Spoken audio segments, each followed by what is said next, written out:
Sahabat RTV, sejak 17 November 2021 tercatat 522 kasus harian COVID-19 menjadi kasus terendah sejak Juni 2020.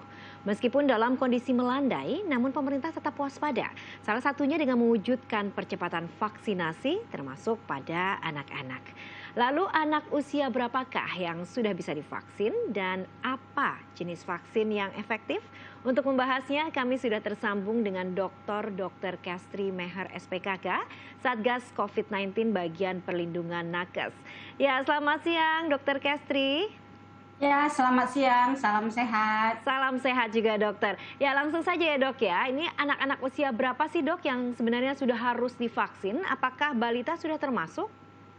Ya, untuk anak-anak yang sudah boleh dilakukan vaksin saat ini ya sudah berjalan 7 sampai 12 tahun. Namun tidak menutup kemungkinan untuk anak usia 6 sampai 11 tahun. Akan tetapi 6 sampai 11 tahun belum kita lakukan karena kita melihat angka fatalitas ya masih fokus pada lansia. Jadi untuk saat ini urgensinya adalah usia 7 sampai dengan 12 tahun. Mengingat kan udah mulai pembelajaran tatap muka. Baik, ini banyak juga menjadi pertanyaan orang tua nih dok. Sampai saat ini sudah amankah vaksin untuk anak dan apakah sudah lolos uji klinis dokter? Ya, sudah aman atau belumnya, kita kan sudah melakukan hasil uji klinis ya fase 1 dan fase 2 di mana dilakukan di Cina ya. Berdasarkan vaksinnya yaitu yang dilakukan uji klinis adalah vaksin jenis Sinovac di mana terbukti aman dan hasilnya adalah terbukti aman dan efektif memunculkan respon imun pada anak usia 6 sampai 11 tahun dan 7 sampai 12 tahun. Nah, ini artinya pada vaksin tersebut tingkat imunogenitas dari vaksin Sinovac usia 6 sampai 11 tahun ini mencapai 96% dan tingkat efikasinya sebanding dengan kelompok usia 7 sampai dengan 12 tahun, di mana hal ini artinya vaksin Sinovac aman untuk usia 6 sampai dengan 11 tahun dan 7 sampai dengan 12 tahun. Itu untuk vaksin Sinovac ya dok ya. Bagaimana dengan jenis vaksin yang lain? Apakah ada yang bisa juga untuk anak-anak?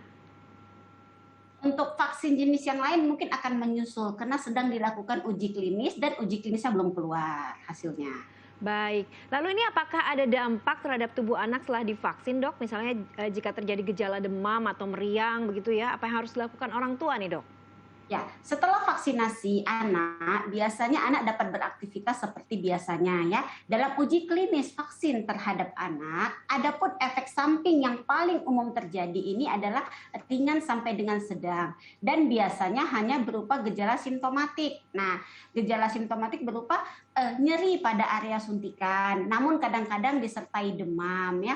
Orang tua boleh memberikan obat penghilang sakit atau obat penurun demam. Nah, ini diberikan apabila si anak mengeluhkan hal tersebut. Namun apabila ada gejala yang lebih berat, boleh dikonsultasikan ke dokter spesialis anak. Oke, jadi seperti vaksin pada umumnya begitu ya dokter ya. Ya, Baik, yang betul. terakhir nih dok, apa sih yang terjadi jika anak tidak divaksin? Ya, kita tahu ya, salah satu fungsi vaksin itu meminimalisasikan penularan infeksi COVID-19.